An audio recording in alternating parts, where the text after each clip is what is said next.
Hey, what's going on, Day Day? I'm actually curious to know, have you gotten any advice, just from, your former coach Tom Izzo on how to approach, this go around with Team USA? We talked a little bit about it, but more so just about it, enjoying the experience.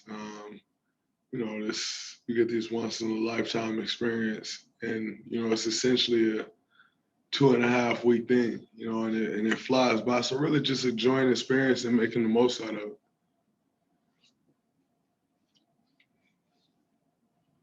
Next up, Grady Diaz, go ahead, and then we'll go to Tyler Boronowski. Hey, Draymond, you're now a two-time Olympian. What was it like being a part of the opening ceremonies again? It's always incredible, but it was different this time around.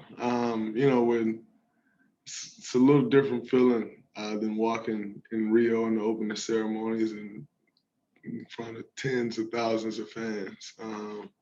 That was a different feel. Nonetheless, still get those same goosebumps. Participating in the open ceremony, seeing all the other teams, all the other countries, being in that huge group of USA athletes, huge, but in the grand scheme of things, very small. That's just always an incredible feeling. Walking through the village, kind of experiencing that life a little bit. It's a special thing. So different in the sense of, no fans there, which is something that unfortunately all of us kind of gotten used to over the course of the last year and a half. But, still a little bit of the same and those goosebumps that you get representing your country for the first time on that Olympic stage. And how much fun are you having despite all the protocols in place? A lot of fun. It's a once in a lifetime experience. I always say anytime you get the opportunity to be around the type of talent that, I'm able to be around, on our team, the women's team, and the beat goes on, with all the other athletes. It's a special moment. It's funny because I was talking to one of the guys over there at the village who played baseball, and he's like, man, everyone here are alphas, because everyone is great at their thing. No one got to this moment where you're getting ready to walk in the open ceremony and you're not great at whatever your thing is that you're doing. So, that's just a really special thing. And my last question is, whose idea was it to sing Happy Birthday to KD?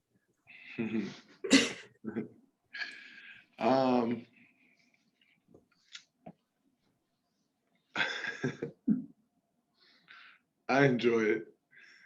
Okay. I enjoyed it. Thank you. Tyler, you're up, and then we'll go to Fargo Franklin. Hey, Draymond, just curious, what do you think is the biggest challenge that France presents you guys? The one thing that we can never overcome or that we can never ignore is their experience. We can definitely overcome it because we can't win. But their experience in playing together, a lot of these teams have been playing together for 5-10 years, and the consistency, the continuity that they have in their offense, the familiarity that they have amongst each other. That's the one thing that we can never substitute for. And saying that, we always feel that we're the best in the world, and we like to go out and try to prove that. They play with great pace. They have tremendous size, but I still think the challenges that we can pose, no one else in the world can pose those same challenges. So, we're looking forward to that matchup. Next up will be Fargo Franklin, and then we'll go to Mike Finger. Hey, Draymond, how you doing today? Good. How are you? I'm well.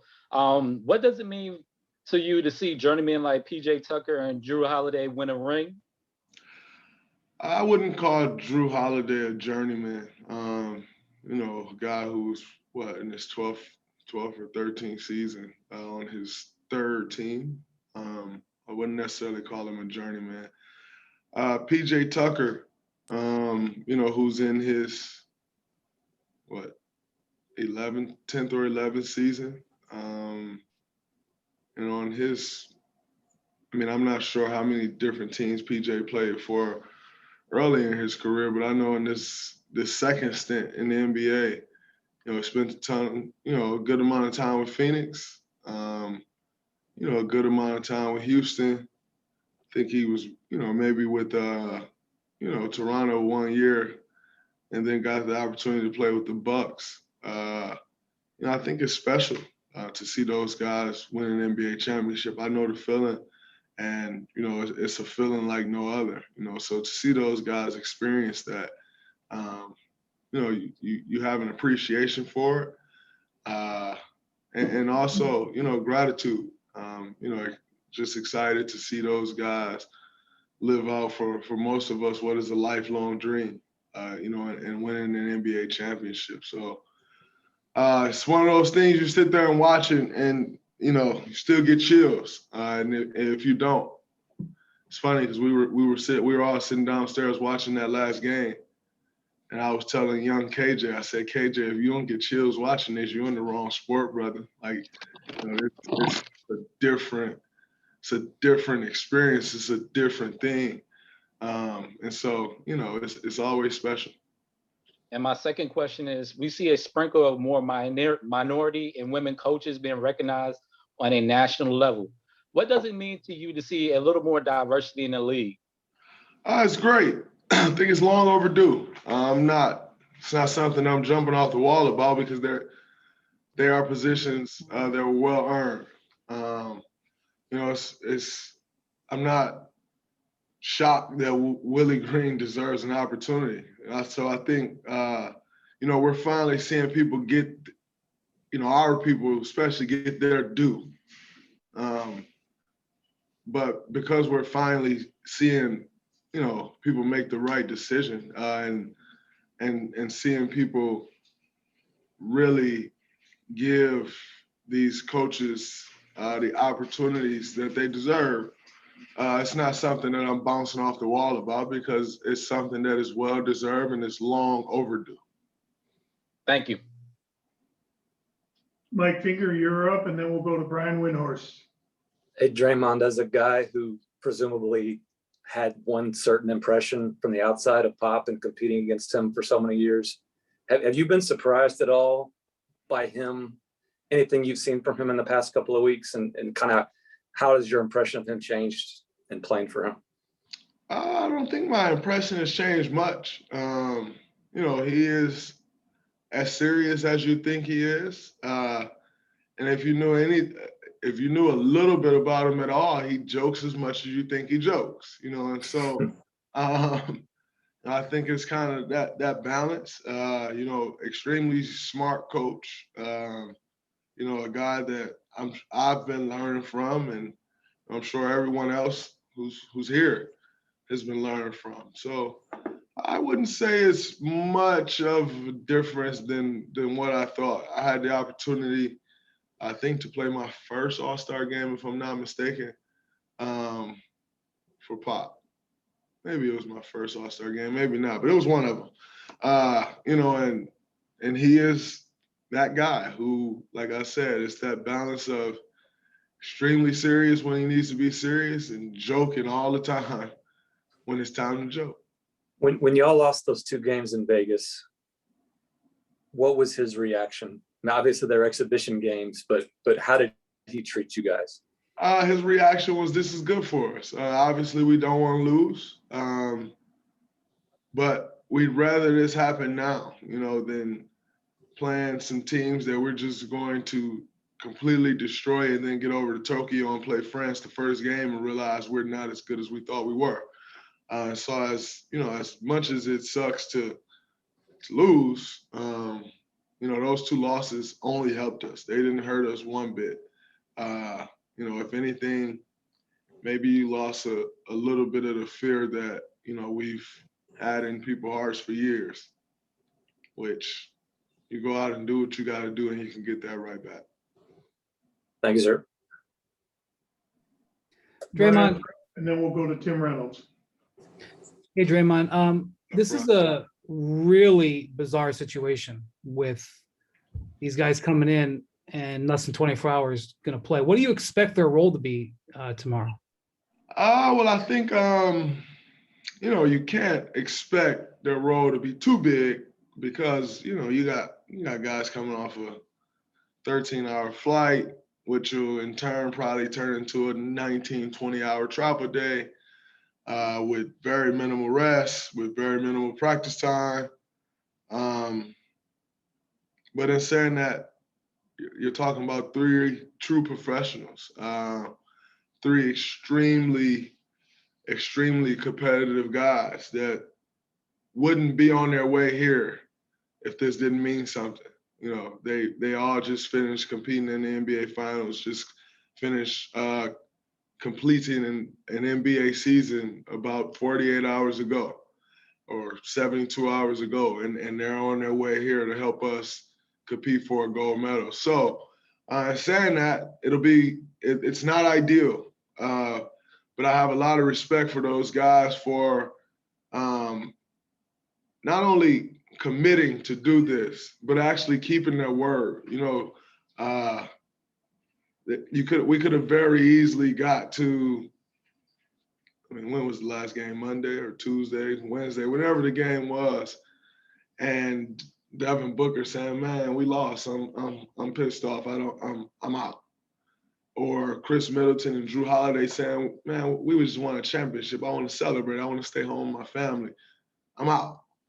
Have tremendous amount of respect for those guys for seeing it through, seeing their commitment through, and it's on us to make sure that we do our parts in making sure that they are rewarded with what they ultimately came here for, which is to help us compete and win a gold medal.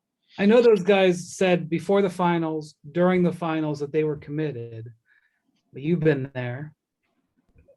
Was there some surprise amongst you guys that they actually all got on the plane last night and were on their way over there? I mean, that it actually did happen? I wouldn't necessarily say surprise because at the point that it's a surprise, you're doubting those guys' character. And I don't think neither one of those three guys has given anyone any reason to doubt their character, to doubt their competitive nature, to doubt who they are as men. And so to say you're surprised, I wouldn't necessarily say I'm surprised because they are who they are, but it is still very impressive.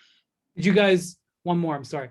Did you guys were you guys, as you were watching, talking about man, can they do this? I'm just trying to get a gauge of what the inner team dynamic was, because I know that what a finals does and what it feels like when it's over, win or lose.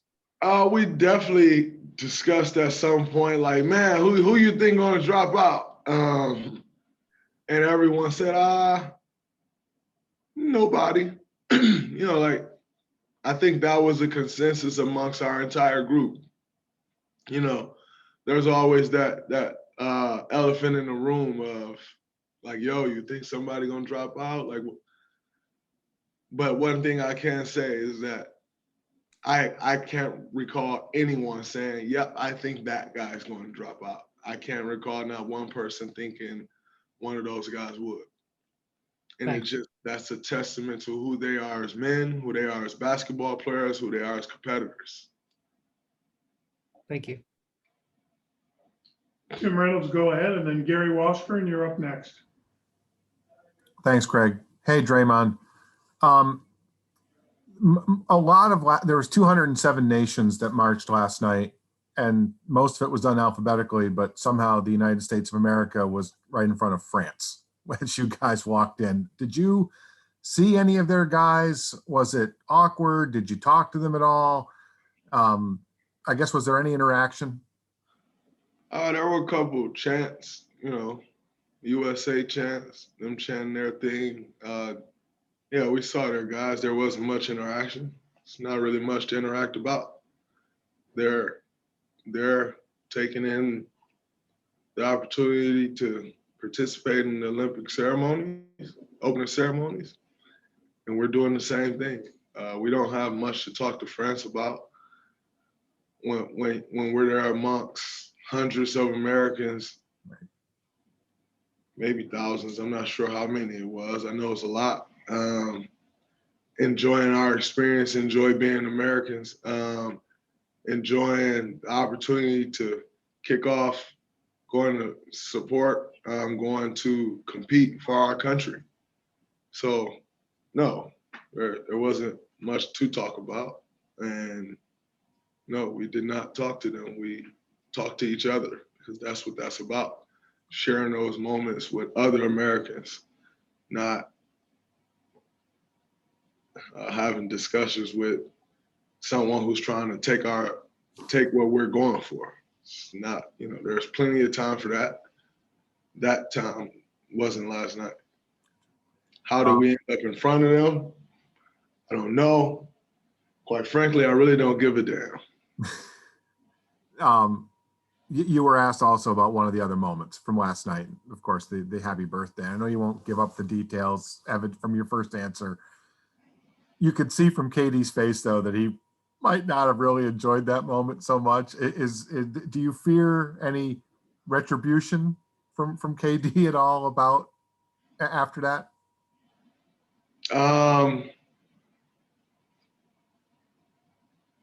KD is KD. He's always doing something to plotting anyway. That's just who KD is. Always talking shit, as he's been doing this entire time.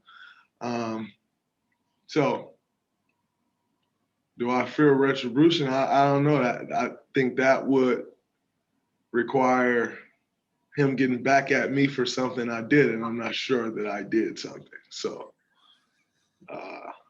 we'll see. Thank you, Draymond. Gary Washburn, you're up, and then Joe Barton. Hey, Draymond, you were a talker on the floor, whether it's to yourself, to your teammates, to other players, or to the officials. In FIBA games, are the officials, do they know that? Are you saying, hey, man, I'm not trying, because you're not trying to get ejected, and it's a little different because NBA officials know who you are. They know your rep. In FIBA, do you kind of have to explain that or talk to them before the game to get that straight? No, I just don't really say much to them at all. I didn't say much to them in Vegas. It's not really much to say. Quite frankly, some of them may not even speak the same language as me. And so to waste my time, and not waste my time as in they are human beings, right? Like, still going to treat them as, with the same respect that you treat any human being. That goes without saying. But to say I'm going to sit there and talk to them, and I don't even know if they'll understand what the hell I'm saying. And so to waste that time and waste that energy, it's just not enough time in the game to worry about that. It's so many less possessions, so many, so many other things going on that I need to focus on. I don't know the FIBA game like I know the NBA game. So I quite frankly can't even sit there and argue a call unless it's like a basic foul, because some of the rules are just different, and we be figuring them out on the fly. Yeah. And so if anything, I'm sitting there asking like, hey, what about this? Like, what? Can you do this? Can you do that? And saying, do they know who I am? I'm sure most referees who's probably roughing the games probably watch the NBA. It's the greatest league in the world. So do they know who I am? Possibly, but it really doesn't matter. We're here to compete for a gold medal, and that's what it boils down to. That's what it's all about. And over your international experience, you've had plenty of beefs and whatever's discussions on the floor with plenty of opponents. You are not trying to be friends in the NBA. Has there been a player that you guys initially looked side-eyed with Team USA because you guys maybe didn't like each other, but formed a friendship, or were cool, or played cards together, or had some type of bond when you guys actually got to know each other? You're saying, is there someone on our team? Team USA. No. There may be some guys from some other country that all of us really don't like, but we'll keep that amongst ourselves. But there was no one here that I didn't like. I think there are guys here that we're all getting to know each other, and you're learning more and more about each other. But I don't think there's no one here that I didn't like or get along with. And has this experience allowed you to have kind of chop it up more with Kevin? Yeah, we're around a lot, and Yeah. we're very familiar with each other. And we've won a lot together. So that familiarity, of course, allows you to chop it up a bit more. But it's not like, we needed this time to chop it up. Like, we've chopped it up quite a bit before this. So, Thank you. I got to roll in like 2 minutes though, because the 3-on-3 game about to start. So Joe, we'll finish up with you. Draymond, they play you with Dame, and they run some of the actions that you and Steph run on the Warriors. So I was just wondering, how similar is it to play with those two guys? It's very fun because I know if I crack his guy, he come off and light the other team up. So it's very fun. It's a very familiar situation for me to be in. Quite frankly, one that I enjoy and look forward to continuing to exploit as he gets more comfortable with me, as I get more comfortable with him. Quite frankly, you can't replace the 9 years of experience that Steph and I have together. But we have played against each other a ton. I know his strengths. He knows my strengths. And we like to play off those. And, they've produced some good moments for us along the way in Vegas, and they'll continue to get better because the familiarity will continue to grow. So I think it's a good thing for us. It's a good thing for, Coach Pop and staff, Coach Kerr, Coach Wright, LP, to know that we can go to this, and that's a very familiar situation for both of those guys.